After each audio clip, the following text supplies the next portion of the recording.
नमस्कार। आज हम जीव विज्ञान का एक बहुत ही दिलचस्प और महत्वपूर्ण टॉपिक समझने वाले हैं, जीवों का विकास यानी एवोल्यूशन। बिल्कुल। और ये टॉपिक सिर्फ दिलचस्पी नहीं है, बल्कि अगर आप किसी भी प्रतियोगी परीक्षा की तैयारी कर रहे हैं, चाहे वो सीजीपीएससी हो, व्यापम, यूपीएससी या एसएससी, ये आपके लिए बेहद जरूरी है। तो चलिए फिर बिल्कुल बेसिक से शुरू करते हैं। ये जीवों का विकास, ये इवोल्यूशन आखिर है क्या चीज? बहुत ही बढ़िया सवाल है। और इसी सवाल का जवाब देने के लिए आइए पहले देख लेते हैं कि आज हम इस पूरे सफर में क्या-क्या समझने वाले हैं। तो देखिए, आज हम सबसे पहले समझेंगे कि इवोल्यूशन असल में है क्या। फिर हम इसके पीछे की अहम थ्योरीज और उन वैज्ञानिकों के बारे में जानेंगे। उसके बाद एक बहुत ही रोचक सवाल, पृथ्वी पर जीवन की शुरुआत कैसे हुई, विकास के सबूत क्या हैं, और हाँ, हमारी अपनी यानी मानव की विकास यात्रा कैसी रही, इसे भी देखेंगे। और आखिर में परीक्षा में आने वाले सबसे जरूरी फैक्ट्स का एक क्विक रिवीजन करेंगे। ठीक है, तो शुरुआत करते हैं पहले पॉइंट से। एक सीधी और सरल परिभाषा क्या होगी एवोल्यूशन की? बिल्कुल, अगर एग्जाम के लिहाज से देखें तो इसकी सटीक परिभाषा है जीवों में पीढ़ी दर पीढ़ी होने वाले आनुवंशिक यानी जेनेटिक परिवर्तनों की प्रक्रिया। इसी को हम विकास या एवोल्यूशन कहते हैं। और एक बात याद रखनी है, ये कोई एक दो दिन का बदलाव नहीं है। ये प्रक्रिया लाखों करोड़ों सालों तक बहुत ही धीमी गति से चलती है। अगर इसे और भी आसान भाषा में समझना चाहें तो बस इतना समझ लीजिए कि विकास का मतलब है सरल से जटिल की ओर का सफर। मतलब समय के साथ बिल्कुल सिंपल स्ट्रक्चर वाले जीव धीरे धीरे बदलकर ज्यादा कॉम्प्लेक्स स्ट्रक्चर वाले जीवों में विकसित हो गए। सोचिए, एक सिंगल सेल वाले अमीबा से लेकर आज के इंसान और बड़ी बड़ी वेल्स तक, ये पूरा सफर ही एवोल्यूशन है। वाह, ये तो वाकई बहुत दिलचस्प है। तो फिर इस पूरी प्रक्रिया को समझाने के लिए कौन-कौन से बड़े वैज्ञानिक सामने आए और उनके सिद्धांत क्या थे? बहुत जरूरी सवाल है ये। देखिए, इसमें मुख्य रूप से 4 नाम हमें याद रखने हैं। सबसे पहले थे लामार्क, जिन्होंने कहा कि जीव जिन अंगों का ज्यादा इस्तेमाल करते हैं वो विकसित हो जाते हैं, जैसे जिराफ की गर्दन। फिर आए महान चार्ल्स डार्विन, जिन्हें हम विकास का जनक भी कहते हैं।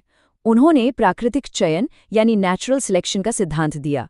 इनके बाद ह्यूगो डी व्रीज ने बताया कि जीन्स में अचानक होने वाले बदलाव, जिन्हें उत्परिवर्तन या म्यूटेशन कहते हैं, विकास को आगे बढ़ाते हैं।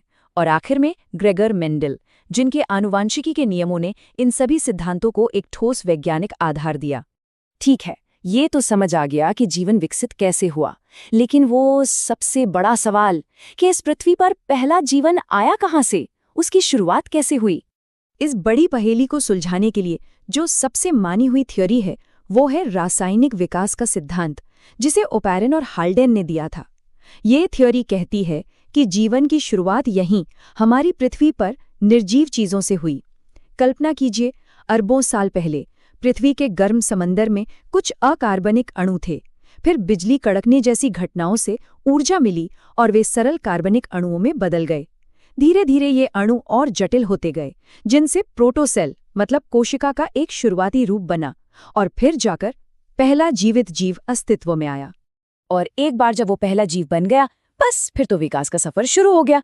देखिए ये क्रम, सबसे पहले आई प्रोकैरियोटिक कोशिकाएं, फिर उनसे बेहतर यूकैरियोटिक कोशिकाएं, फिर बने बहुकोशिकीय जीव, उसके बाद आए बिना रीढ़ की हड्डी वाले जीव, फिर मछलियां, फिर पानी और जमीन दोनों पर रहने वाले उभयचर, फिर आए सरीसृप यानी रेंगने वाले जीव, उसके बाद पक्षी, फिर स्तनधारी, और इस लंबी बहुत लंबी कड़ी में सबसे आखिर में आए हम यानी मानव। आपने अभी चार्ल्स डार्विन और उनके प्राकृतिक चयन के सिद्धांत का जिक्र किया। ये सुनने में ही बहुत बड़ा सिद्धांत लगता है। क्या इसे थोड़ा और विस्तार से समझा सकते हैं? जरूर, ये समझना बहुत जरूरी है। देखिए, डार्विन ने 1859 में अपनी मशहूर किताब ओरिजिन ऑफ स्पीशीज में ये सिद्धांत दिया। उन्होंने 4 मुख्य बातें कहीं। पहली, कि सभी जीव जरूरत से ज्यादा बच्चे पैदा करते हैं। दूसरी, कि प्रकृति में सबके लिए भोजन और जगह जैसी चीजें सीमित हैं। तीसरी बात, कि एक ही जाति के जीवों में भी छोटे मोटे फर्क यानी वेरिएशंस होते हैं। और इन सब का नतीजा क्या निकलता है? चौथा पॉइंट, जीवन के लिए संघर्ष। और बस इसी संघर्ष में प्रकृति चुनाव करती है। वो जीव जिनमें अपने माहौल के हिसाब से सबसे अच्छे गुण होते हैं, वही जिंदा बच पाते हैं और अपनी नस्ल आगे बढ़ाते हैं। इसी को डार्विन ने कहा योग्यतम की उत्तरजीविता, यानी सर्वाइवल ऑफ द फिटेस्ट। एक बात साफ कर दूं, यहाँ फिटेस्ट का मतलब सबसे ताकतवर होना नहीं है, बल्कि वो जो अपने पर्यावरण में सबसे अच्छे से ढल जाए वही फिटेस्ट है। ये सिद्धांत सुनने में तो बहुत लॉजिकल लगता है, लेकिन क्या हमारे पास कोई ठोस सबूत भी है? कोई ऐसे प्रमाण जो साबित कर सकें कि हाँ, एवोल्यूशन सच में हुआ है? हाँ, बिल्कुल है। वैज्ञानिकों के पास ढेरों सबूत हैं। इन्हें हम मोटे तौर पर 4 श्रेणियों में बांट सकते हैं।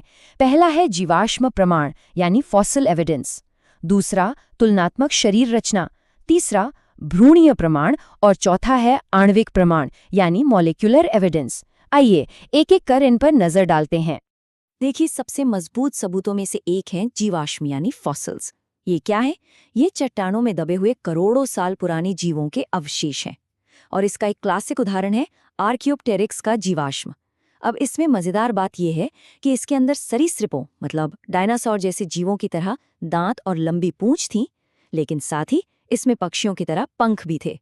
तो ये साफ साफ सरीसृपों और पक्षियों के बीच की एक योजक कड़ी यानी कनेक्टिंग लिंक है। दूसरा सबूत हमें मिलता है तुलनात्मक शरीर रचना से। इसमें हम 2 तरह के अंग देखते हैं। एक होते हैं समरूप अंग। इनकी बनावट अंदर से एक जैसी होती है पर काम अलग अलग, जैसे इंसान का हाथ और चमगादड़ का पंख। दोनों की हड्डियां एक जैसी हैं पर काम बिल्कुल अलग। ये बताता है कि हमारा कोई पूर्वज एक ही था। दूसरे होते हैं समकारीय अंग। इनकी बनावट तो अलग होती है पर काम एक जैसा होता है, जैसे एक पक्षी का पंख और एक तितली का पंख। ये दिखाता है कि कैसे अलग अलग जीवों ने एक ही जरूरत के लिए खुद को विकसित किया। इनके अलावा जैसा मैंने कहा, भ्रूणों में समानता और हमारे डीएनए में समानता भी विकास का एक बहुत बड़ा सबूत है। ये सब समझना वाकई कमाल का है। अच्छा, अब अगर हम खास तौर पर अपनी बात करें इंसानों की, तो हमारा विकास कैसे हुआ? हमारी कहानी कहाँ से शुरू होती है? हमारी कहानी भी करोड़ों साल पुरानी है। इसकी शुरुआत होती है ड्रायोपिथेकस और रामापिथेकस जैसे हमारे वानर जैसे पूर्वजों से। फिर आए ऑस्ट्रेलोपिथेकस, जो शायद वो पहले पूर्वज थे जिन्होंने 2 पैरों पर चलना शुरू किया। उनके बाद आए होमो हैबिलिस, जिन्होंने औजार बनाए। फिर होमो इरेक्टस, जिन्होंने आग का इस्तेमाल सीखा। फिर निएंडरथल मानव, और इस लंबे सफर के बाद आखिरकार आए हम, होमो सेपियंस यानी आधुनिक मानव। और इस पूरी विकास यात्रा का जो हीरो है, या कह सकते हैं जो इसका इंजन है, वो है उत्परिवर्तन यानी म्यूटेशन। जैसा ह्यूगो डी व्रीज ने बताया था, ये हमारे जीन्स में अचानक होने वाला एक बदलाव है। यही बदलाव तो वेरिएशंस यानी विभिन्नता पैदा करता है, जिन पर प्रकृति अपना चुनाव करती है। इसीलिए म्यूटेशन को एवोल्यूशन का कच्चा माल यानी रॉ मटेरियल कहते हैं। इसके बिना विकास हो ही नहीं सकता। अच्छा, विकास के पैटर्न भी 2 तरह के होते हैं। एक है अभिसारी विकास। इसमें अलग अलग रास्ते से आए जीव एक ही मंजिल पर पहुंचते हैं। मतलब अलग अलग जीव एक जैसे काम के लिए एक जैसी संरचना विकसित कर लेते हैं, जैसे पक्षी और चमगादड़ के पंख। दूसरा है अपसारी विकास।